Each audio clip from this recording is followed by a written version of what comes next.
चलिए, good afternoon student. आज के लेक्चर में हम समझेंगे यहाँ पर ब्रांच ऑफ साइकोलॉजी, कौन कौन सी हमारी साइकोलॉजी की ब्रांच है, किस पार्ट में इसको डिवाइड किया गया है। उसके बाद नेचर ऑफ द साइकोलॉजी, क्या क्या हमारी साइकोलॉजी का नेचर है।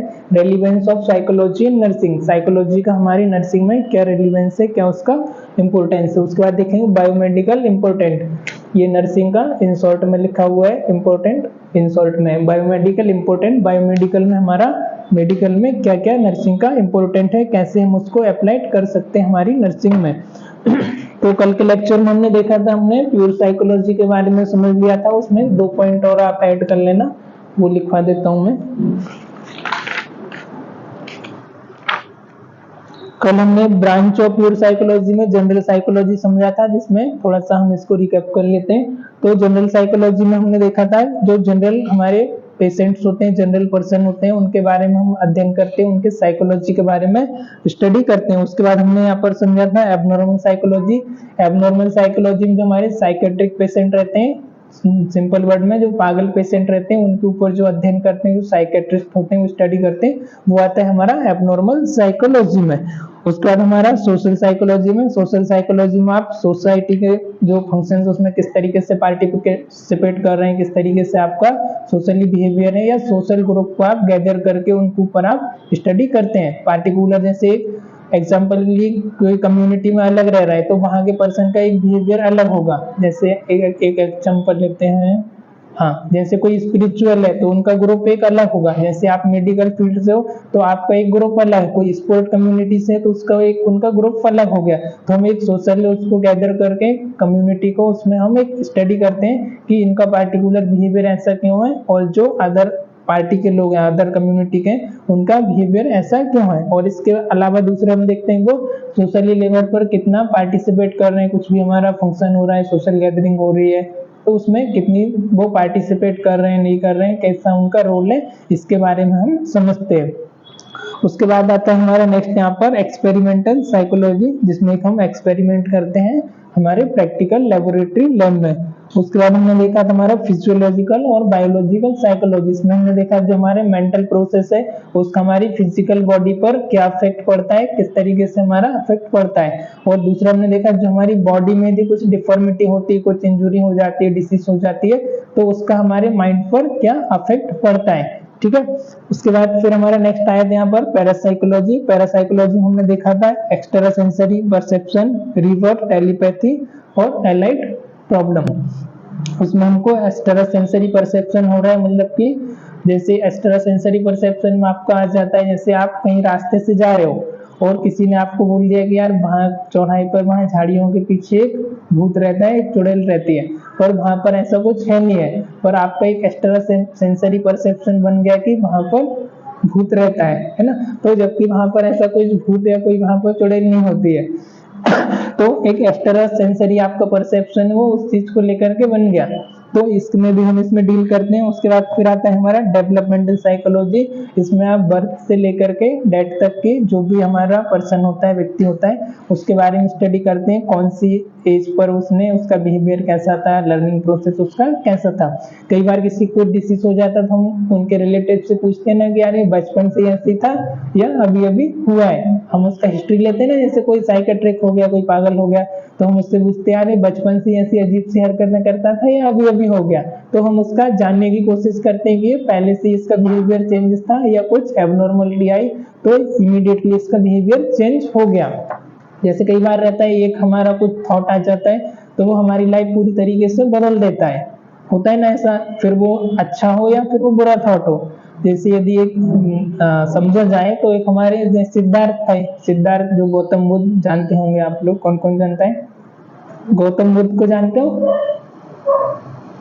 गौतम बुद्ध का ऐसा स्टोरी था कि उनका नाम पहले सिद्धार्थ था, उनका एज रहा होगा उस समय 16-17 साल के वो रहे होंगे। तो उनको मतलब घर में ही रखते थे। उनको बताया गया था कि ये जो पर है सिद्धार्थ जो है, ये यदि किसी भी दुख को देखेगा, किसी भी चीज को, ऐसे इवेंट को देखेगा, तो इसकी लाइफ पूरी तरीके से चेंज हो जाएगी। ये नॉर्मल व्यक्ति से मॉन्क बन जाएगा, साधु बन जाएगा। तो इसको आप अपने घर में ही रखो, इसको दुख नहीं देखना चाहिए, इसको दुख को सहने की इसके अंदर वो नहीं है। तो उनके जो माता पिता थे क्या करते थे, उसको अपने कमरे में ही रखते थे, घर से, राजमहल से बाहर नहीं जाने देते थे, ताकि ये कुछ ऐसा इवेंट ना देखे। पर एक बार क्या हुआ, कुछ कारणवश वो घर से बाहर गया था और रास्ते में उसने देख लिया कि लोग डेड बॉडी को लेकर के जा रहे थे। तो उसने उनके साथी जो थे उनसे पूछा कि ये क्या है। तो उन्होंने बताया कि अब पहले से तो उसको पता नहीं था कि ये चीजें क्या होती है, क्योंकि उसको घर में ही रखा था एक रूम में। तो उन्होंने बताया कि ये डेड बॉडी है। तो उसने कहा डेड बॉडी क्या होता है। उसने कहा कि जो मर जाते हैं व्यक्ति, उनकी आत्मा निकल जाती है, ये डेड बॉडी हो जाता है। तो उसने उस चीज को समझा कि यार एक दिन हमको मरनी है, तो क्यों ना हम अपना अच्छा कर्म करें और देश के लिए कुछ ऐसा हम करें, अच्छा करें, योगदान दें। तो उसने पूरी तरीके से, उसकी लाइफ चेंज हो गई। जबकि एक राजमहल से था, उसको राजा बनना था, एक राजघराने से था, तो उसने पूरी तरीके से राजपाट अपना छोड़ छाड़ के अपना वहां पर ऐसे ही कुछ है ना, तो वहां से चला गया। और जाने के बाद अपना उसने मेडिटेशन वगैरह किया, योग किया, और वो सारी, और उसके बीच में भी इसकी मतलब इतना आसान कहानी, इतना आसान स्टोरी नहीं रहा। उसको काफी स्ट्रगल का फेस करना पड़ा, काफी उसके साथ परेशानी आई, तब जाके आज हम उसको भगवान गौतम बुद्ध बोलते हैं। तो अपना अपना जो स्ट्रगल है, लड़ाइयाँ, तो वो सबको लड़नी पड़ी है। फिर वो राम हो, गौतम बुद्ध हो या महावीर हो, सबको अपना अपना स्ट्रगल लड़ना पड़ा है। पर फोटो में, इमेज में हमको एकदम कोमल पोलाइट दिखाते हैं उन लोग को, है ना। तो मेहनत तो उन्होंने भी करी है। 14 वर्ष से राम भी है, तो वो भी वनवास गए, तब जाके वो पुरुष से महापुरुष बने हैं, राजपाट सब छोड़ छाड़ गए। तो मेहनत तो सबको करना पड़ता है। तो ये कहानी का मतलब ये था कि एक लाइफ, एक विचार, एक थॉट आपकी पूरी जीवन बदल सकता है। ऐसे ही शायद एक कालिदास कुछ है, उनका बेसी था, पहले वो डाकू थे, बाद में उन्होंने रामचरितमानस, रामायण को लिख दिया। ऐसे मतलब बहुत ऐसी कहानियां हैं, यदि लंबी जाएंगे तो। अभी हम अपने टॉपिक पर वापस आ जाते हैं। हम यहाँ पर देख रहे थे नेक्स्ट हमारा है कंपेरेटिव साइकोलॉजी। कंपेरेटिव साइकोलॉजी में क्या होता है, स्पेलिंग लिख लो।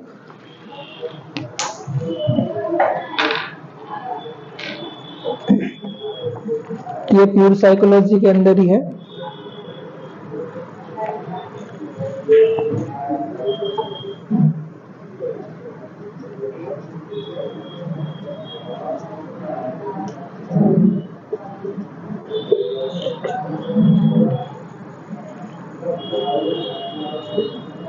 नेक्स्ट है कॉग्निटिव साइकोलॉजी।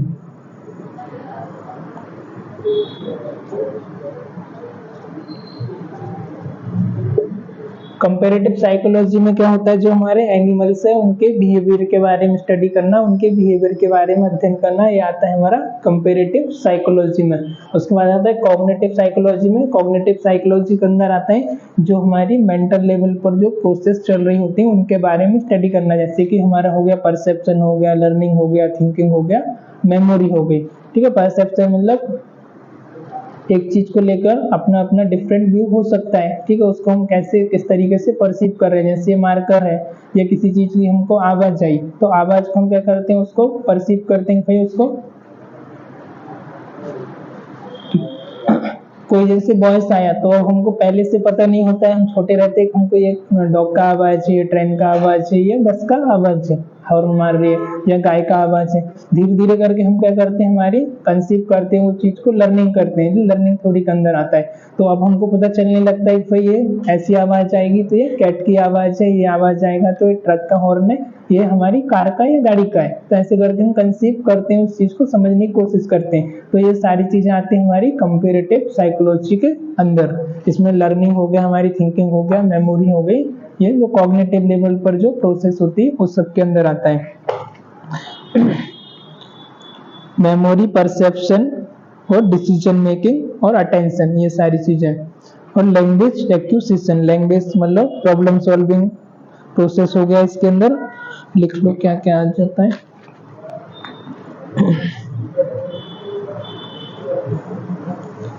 इसमें देखते हैं हम study of human thought process,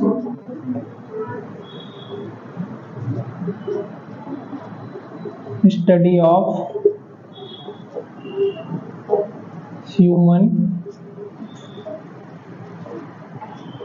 thought process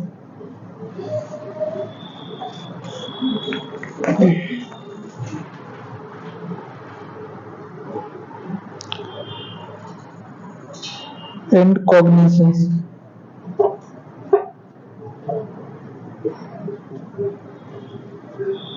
Cognition, cognitive psychology study the topics such as, इसके अंदर आता है such as, जैसे कि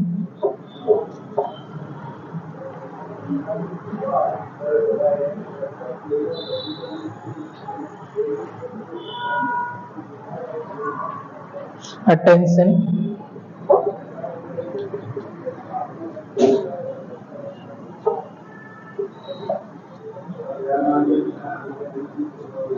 learning,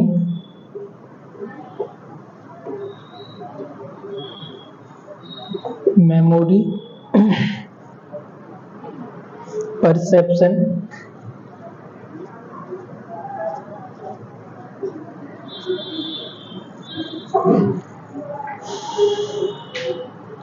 decision making,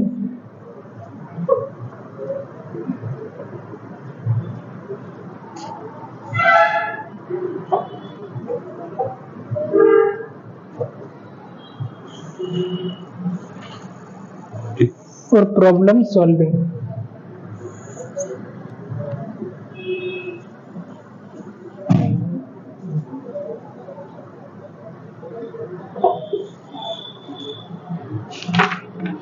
in language acquisition,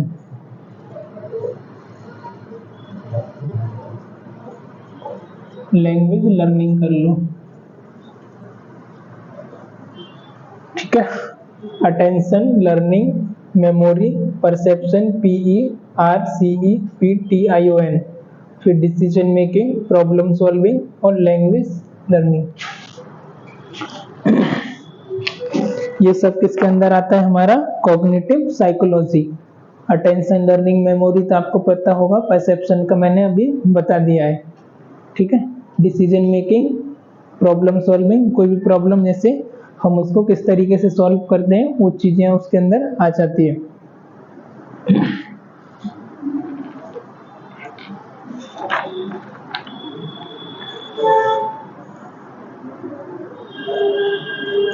फिर नेक्स्ट हम यहाँ पर देखेंगे ब्रांच ऑफ अप्लाइड साइकोलॉजी। लिख लिया इतना?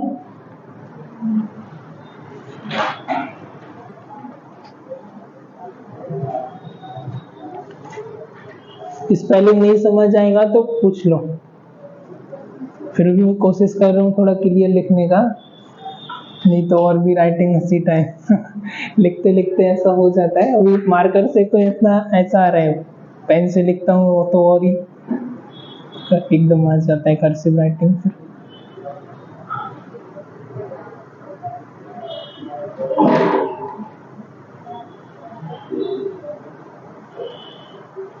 हो गया?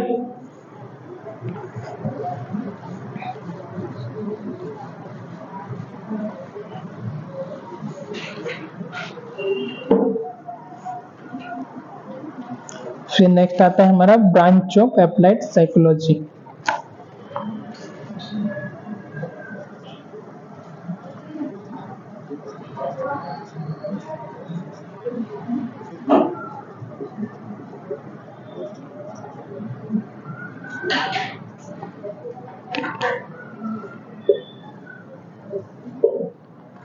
अप्लाइड मतलब जो प्रैक्टिकली हम उनको अप्लाइड कर सकते हैं, उसको अप्लाई कर सकते हैं, ये आती है हमारी अप्लाइड साइकोलॉजी के अंदर। इसमें फर्स्ट वन हमारा एजुकेशनल साइकोलॉजी। एजुकेशनल साइकोलॉजी का यूज होता है कैसे आप साइकोलॉजी का यूज करके आप एजुकेशन फील्ड में अच्छे से इफेक्टिव तरीके से स्टूडेंट को टीचिंग मेथड प्रोवाइड कर सकते हैं। इसमें आता है हमारा ऑडियो विजुअल लर्निंग हो गया। ऑडियो विजुअल मतलब उसमें हमारे ऑडियो सेंसरी भी काम करता है, विजुअल भी करता है, जैसे पीपीटी प्रेजेंटेशन हो गया, प्रोजेक्ट पे प्रेजेंटेशन देना, ठीक है। अभी इसमें हम यदि मैं सिर्फ ओनली लेक्चर दे रहा हूँ तो आपका कौन सा सेंसेशन काम कर रहा है? ऑडियो। यदि मैं उसको डायग्रामेटिक प्रेजेंटेशन बना के समझा रहा हूँ तो आपका विजुअल भी, आपका विजन भी उसमें काम कर रहा है। तो इसमें आपके दोनों सेंसेशन काम कर रहे हैं, तो उसमें आप लर्निंग की जो होता है वो थोड़ा इफेक्टिव होता है और जल्दी आप चीजों को समझ के उसको लर्न कर सकते हो। पहले सिर्फ बोलता जाऊंगा तो वो जल्दी से आप लर्न नहीं कर पाओगे, तो उसका भी कॉम्बिनेशन होना जरूरी है।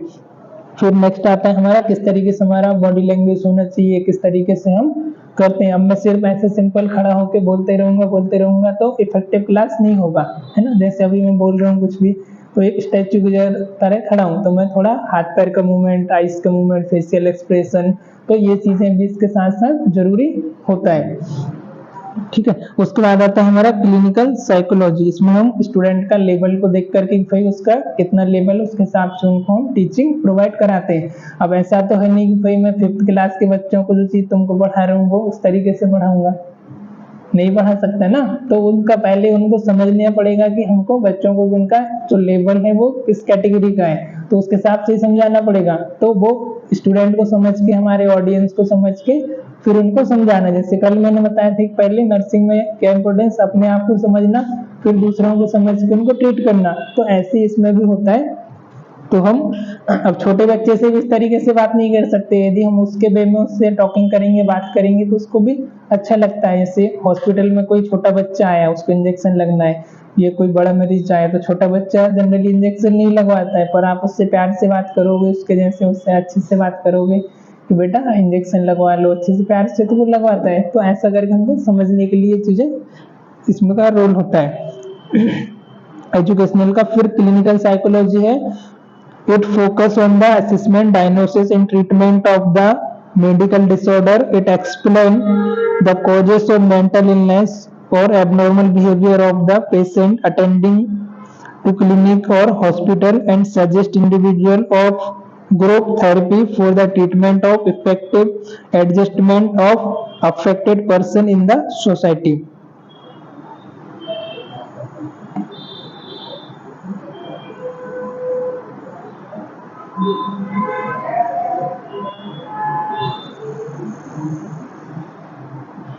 इसमें क्या होता है हमारा क्लिनिकल साइकोलॉजी में, जो भी हमारे पास पेशेंट आता है उसका असेसमेंट करने के लिए फर्स्ट हम क्या करते हैं, असेसमेंट करते हैं। असेसमेंट के बाद उसको क्या डायग्नोसिस हुआ, उसका कॉजेस क्या है, क्या कारण है, क्या रीजन से हुआ है, वो हम फाइंड आउट करने की कोशिश करते हैं। वो हमने फाइंड आउट कर लिया, हमने पता चल गया कि इसको ये डिसीज है, इसका कॉजेस ये थे, इस वजह से हुआ है, तो उसके बाद हम क्या करते हैं, उसको थेरेपी वगैरह प्रोवाइड करना। जैसे मेंटल डिसऑर्डर का जो पेशेंट रहता है उनको थेरेपी दी जाती है और कुछ मेडिसिन ड्रग दी जाती है। तो वो मेडिसिन, रनिंग नोट्स लिखते चलो, मेडिसिन वगैरह देना, उसमें इफेक्टिव तरीके से हमारा प्रोसेस को ट्रीट करने के लिए जो हमारा क्लिनिकल साइकोलॉजी का वहां पर यूज होता है।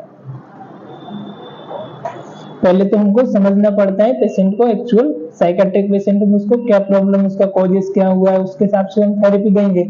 अब ऐसा तो नहीं किसी भी नॉर्मल पेशेंट को पकड़ के और उसको दूसरी दवा, दूसरा थेरेपी मेडिसिन दे दिया। तो पहले पेशेंट को समझना जरूरी होता है कि इसका एबनॉर्मल बिहेवियर हुआ तो क्यों हुआ, इसके पीछे क्या रीजन है, क्या इसके कॉजेस है, क्या क्या इसको सिम्टम्स हो रहे हैं, तो उसके अकॉर्डिंग हम उनको मेडिसिन प्रोवाइड करते हैं, थेरेपी देते हैं। फिर नेक्स्ट आता है हमारा industrial organisation psychology. The area of psychology that use psychological research to enhance work performance, selective employee improvement, in product design and enhance the usability. This branch try to seek application of the psychological to industrial environment. It include topic like base and means of knowing and improving the taste and interest of the consumers, advertising and sale of product, selection, training and placement of persons, solving labor problem, establishing harmonious relationship between the employee and employer, extending role worker and increasing production. इसमें क्या होता है आपकी industry में, industry मतलब factorial में, factory sector में, industrial में, वहाँ के जो वर्कर होते हैं उनका एक इफेक्टिव तरीके से वो वर्क करने के लिए फर्स्ट तो कोऑर्डिनेशन करने के लिए, प्रोडक्ट की डिजाइनिंग वगैरह करने के लिए, और दूसरा आ जाता है हमारा मार्केटिंग करने के लिए, हम कैसे हमारे प्रोडक्ट को इफेक्टिव बना सकते हैं, कैसे हम उसमें टेक्नोलॉजी को और इम्प्रूव कर सकते हैं, पैकेजिंग हो गया, डिजाइनिंग हो गया, वो सारी चीजें। और आपका क्या नाम है लास्ट में, समझ आ रहा है लेक्चर नक्की, ठीक है, धनश्री राइट, ठीक। हाँ, इंडस्ट्रियल साइकोलॉजी का देख रहे हैं, वहां पर जो एम्प्लॉयज हैं वो किस तरीके से एक दूसरे के साथ कोऑर्डिनेट कर रहे हैं, रिलेशन बना के रख रहे हैं अपना सीनियर जूनियर के साथ एक हायरार्की में, और प्रोडक्ट को इफेक्टिव और डिजाइनिंग का पैकेजिंग वगैरह करना, ये सारी चीजों मार्केटिंग हम कैसे उसको इफेक्टिव तरीके से यूज कर सकते हैं, इस सारी चीजों के बारे में हम देखते हैं किसमें, इंडस्ट्रियल साइकोलॉजी में। इसको एक एग्जांपल से समझते हैं। जैसे आपके पास कुछ ऐड आता है, जैसे अभी ऐड दिखाते हैं, आप शॉपिंग मॉल में जाओगे, दीपावली का ऑफर आता है, तो आपको बढ़िया सा एक ऐड दिखाया जाता है और ऐड दिखा के आपको क्या करिए उसकी तरफ अट्रैक्ट किया जाता है। जैसे अभी दिखाएंगे सेल्स में कि by one get one free, ठीक है, जबकि फ्री कुछ नहीं होता है, या आप जैसे पैंट शर्ट ले रहे हो, टी शर्ट ले रहे हो, तो उसके साथ एक कैप फ्री दे देंगे, जबकि फ्री कुछ नहीं होता है, और अच्छा अच्छा वहां पर इमेज लगा देंगे अट्रैक्टिव सी। बॉडी बिल्डर का जैसे जिम वाला है कोई, तो वो क्या करेगा, जिसका ऑलरेडी बॉडी बिल्डर, उसका अच्छा सा इमेज लगाएगा, अच्छा सा फ्लेक्स लगा देगा बाहर, जिससे कि क्या होता है, कस्टमर अट्रैक्ट होते हैं। तो पहले क्या करेंगे, उसको अट्रैक्टिव बनाएंगे, उसको नॉर्मल प्लान जो कम से कम वाला है वो शो करेंगे, और जब आप उनके पास जाओगे तो वो कुछ अलग ही दिखाएंगे। तो ये अट्रैक्ट करने के लिए कस्टमर को ये चीजें बनाई जाती है। कुछ जैसे ऐड आती है अभी टीवी पर, नेशनल टीवी पर, कि मामा ने सिर्फ हैंड वॉश का धुला, ऐसा कुछ आ जाता है ना, तो मामा ने सिर्फ लाइफ बॉय का धुला या डेटॉल